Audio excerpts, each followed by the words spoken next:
Hello students, आज हम लोग क्लास 11th के लिए मेज़रमेंट ऑफ एंगल चैप्टर से आर.डी. शर्मा के कुछ आगे के क्वेश्चन लाए हैं। पिछले वीडियो में हमने बहुत सारे क्वेश्चंस पढ़ लिए, कुछ रिमेनिंग क्वेश्चंस इंपॉर्टेंट क्वेश्चंस है जो आपको समझना आवश्यक है, जिसमें से 5 क्वेश्चन आपके सामने लिखा हुआ है। इन 5 क्वेश्चंस को आज हम लोग सॉल्व करेंगे, जिसमें से 2 क्वेश्चन लास्ट एक्सरसाइज के बचे हुए हैं और 3 क्वेश्चन जो हैं एग्जाम्पल के हैं। तो आइए चलिए देखते हैं इन क्वेश्चंस को कैसे सॉल्व किया जाता है। बच्चों, पहला क्वेश्चन जो 19 नंबर क्वेश्चंस लिखा हुआ है, 19 नंबर क्वेश्चंस में लिखा है if the arc of same length in 2 circle. बच्चों, इस क्वेश्चंस में कह रहा क्वेश्चन नंबर 19 में अगर 2 सर्किल हो, एक बड़ा सर्किल हो और एक छोटा सर्कल हो, ओके, तो कहता था आर्क ऑफ सेम लेंथ। हम दोनों सर्किल में क्या करते हैं, सेम लेंथ की एक आर्क ले लेते हैं। सेम लेंथ की क्या कर लेते हैं, एक आर्क लेते हैं। सपोज कर लेते हैं इन दोनों आर्क की लेंथ क्या है, स्मॉल एल है। Okay, if the arc of same length in 2 circle subtend 65 degree angle. अगर ये बड़ी सर्किल लेते हैं तो यहाँ पर जो एंगल सबटेंड होगा बच्चों इस लेंथ के द्वारा सेंटर पर, चूँकि सेंटर दूर होगा इसलिए जो एंगल सबटेंड होगा वो 65 डिग्री होगा। और उसी लेंथ की आर्क छोटे सर्कल में कुछ बड़ा एंगल सबटेंड करेगी। सपोज कर लेते हैं this angle is 110 degree at the centre. Find the ratio of their radii. तो हमें इनके रेडियाई का क्या निकालना है, रेशियो निकालना है। सपोज कर लेते हैं बड़े सर्कल का रेडियाई R1 है और इस सर्कल का रेडियाई R2 है, और ये जो एंगल है वो θ1 है, ये एंगल क्या है, θ2 है। तो बच्चों, जैसा कि हम लोग जानते हैं कि θ1 for this circle can be written as arc AB। इस सर्किल का जो आर्क है उसका लेंथ L है और इसका रेडियाई क्या है, R1 है। अगर हम इस सर्किल की बात करें तो θ2 can be written as arc length is L and the radii is R2। तो बच्चों, एक इक्वेशन ये 1 हुआ और एक इक्वेशन ये 2 हुआ। अगर मैं डिवाइड कर दूं 1/2, अगर फर्स्ट इक्वेशन से सेकंड इक्वेशंस को मैं डिवाइड कर दूं तो मुझे मिलेगा θ1/θ2 इज इक्वल टू L/R1/L/R2, या ये मिल जाएगा R2/R1।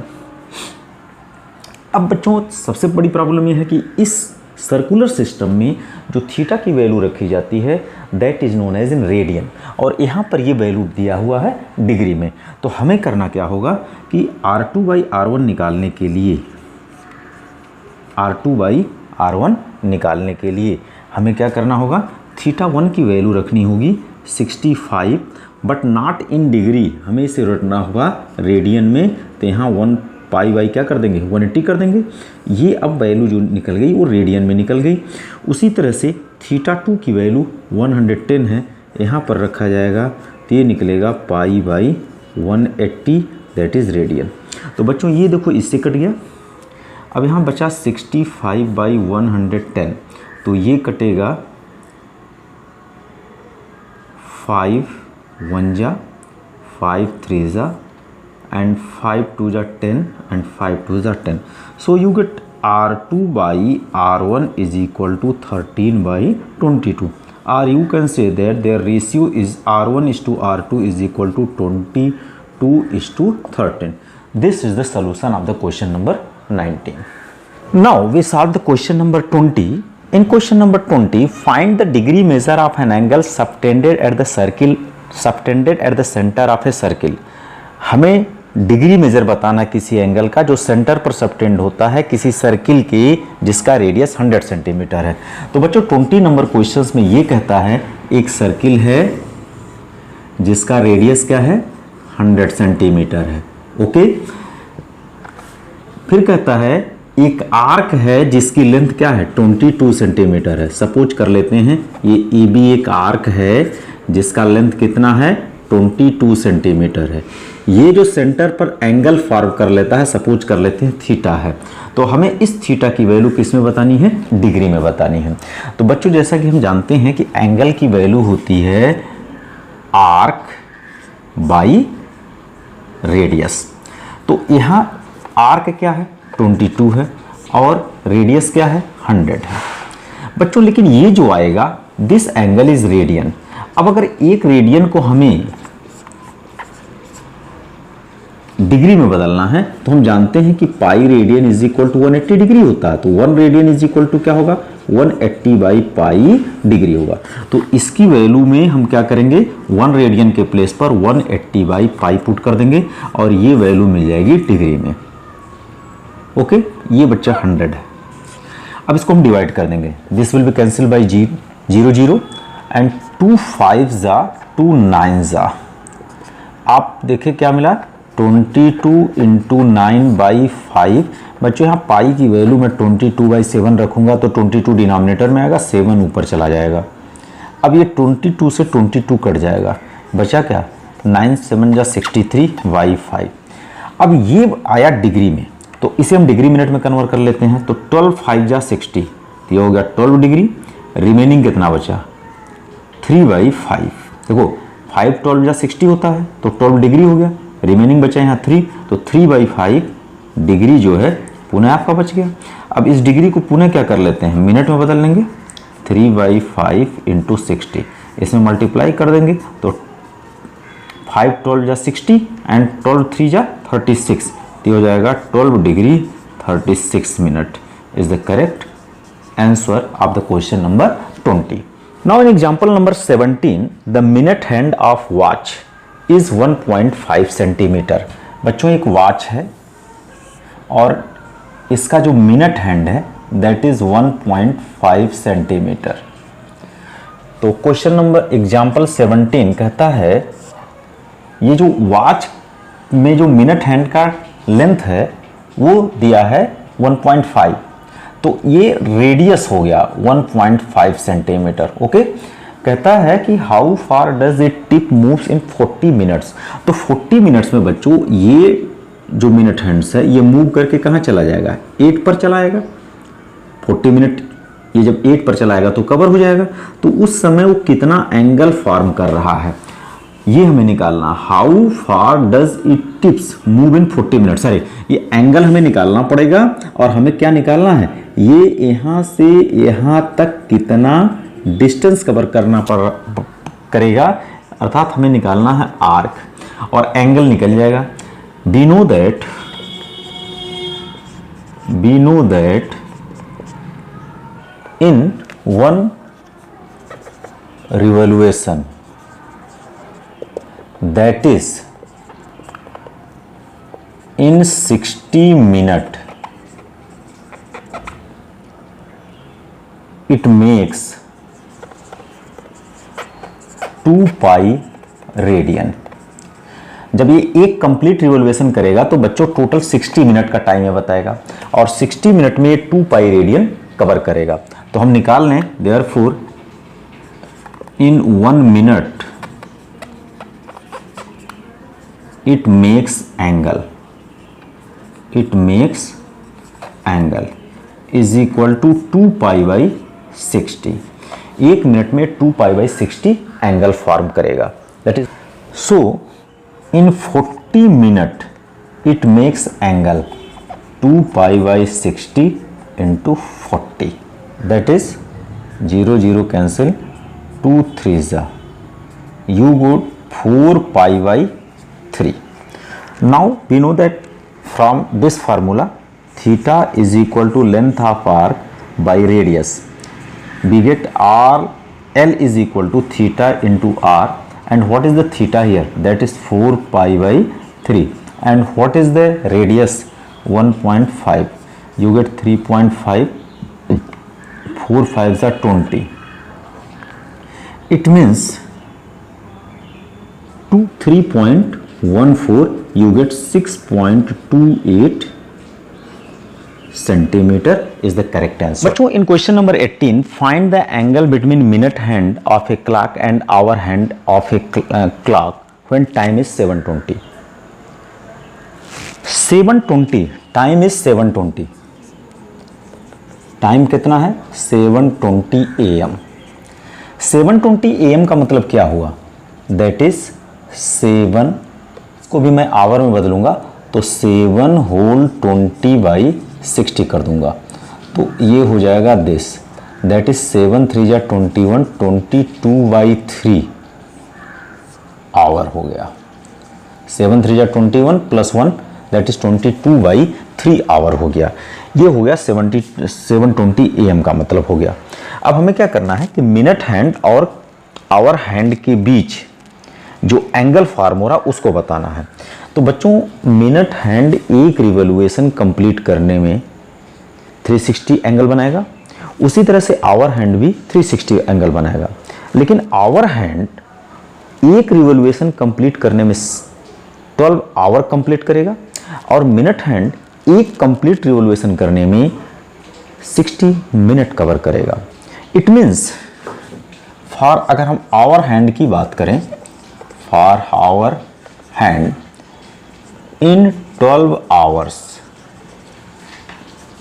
it makes angle is equal to 360 degree. So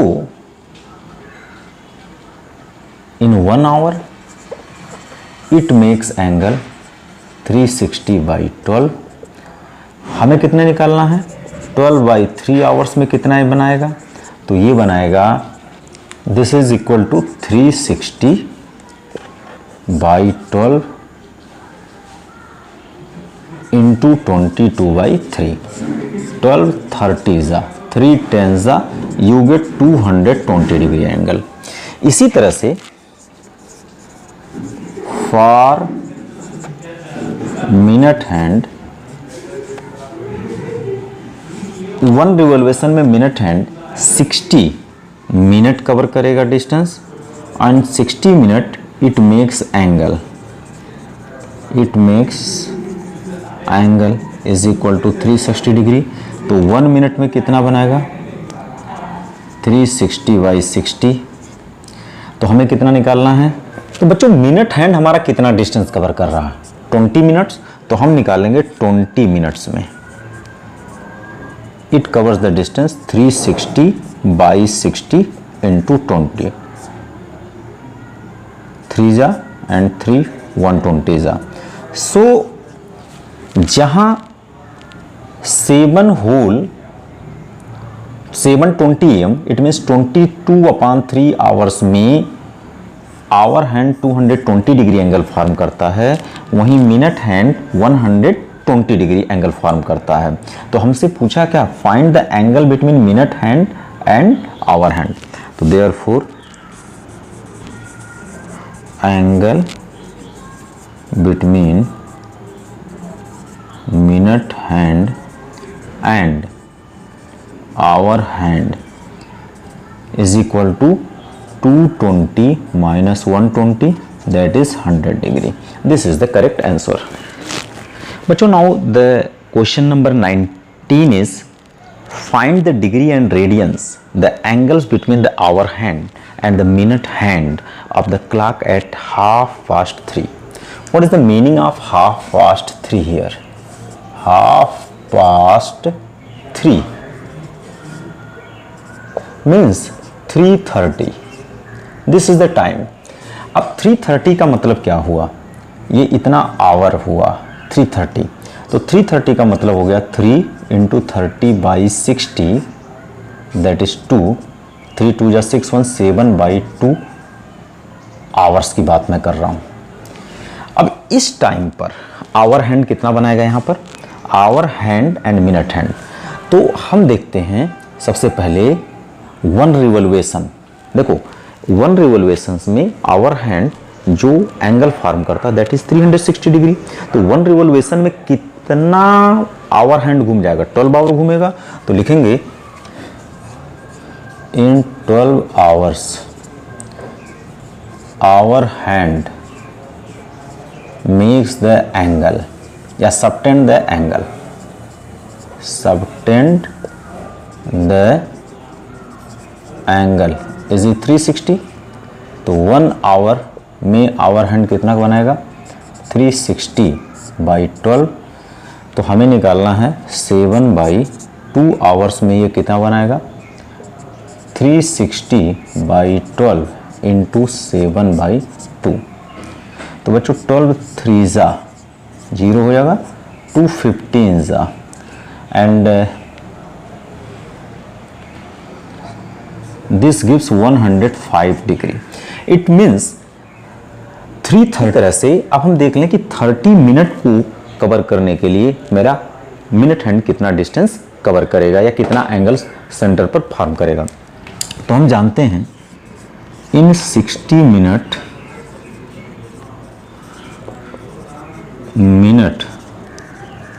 hand subtend angle is equal to 360। तो 1 मिनट में कितना बनाएगा 360/60 और हमें कितना चाहिए 30 मिनट में। तो 30 मिनट में कितना बनाएगा that is 360/60 into 30 that is 120। तो you get this moves 120 degree.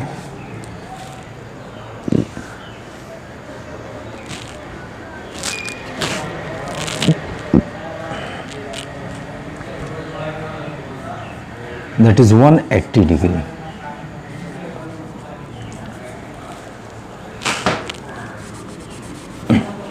ये हो जाएगा दिस इज इक्वल टू 360/60 और इसमें 30 से मल्टीप्लाई कर देंगे 32 ज़ा 218 ज़ा।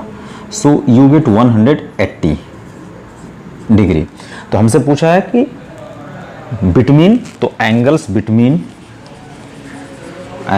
Between hour and minute hand is equal to 180 minus 105। दोनों के बीच के एंगल को सबट्रैक्ट कर देंगे दैट इज 75 डिग्री।